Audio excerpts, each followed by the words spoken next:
Hi, this is Zach DeMarco with a Toon Shader and outline. So, as you can see, this bunny has the Toon Shader applied to it. This bunny doesn't for comparison.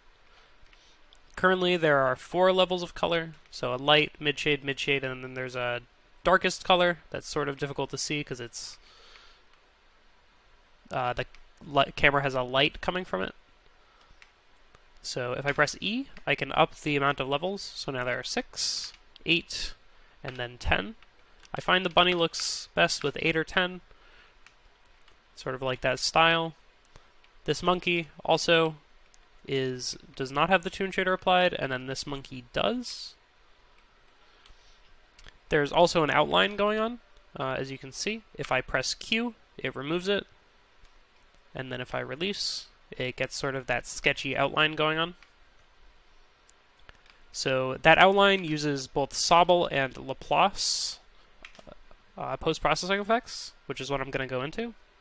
So for the Sobble, it takes the current pixel and then just looks at the horizontal ones adjacent to it, and then the vertical ones adjacent to it.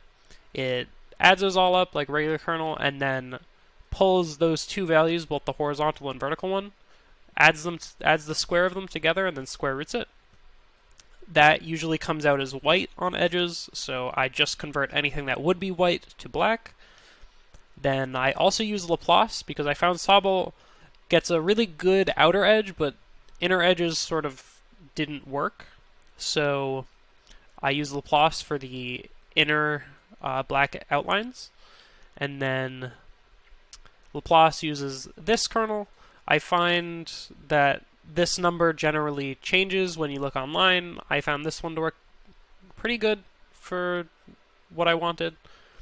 So Laplace comes out black, but there is some color deviation. So I converted anything that was within a certain degree of black to black, and that gives the sort of inner outlines. And that's pretty much it. Thank you for listening.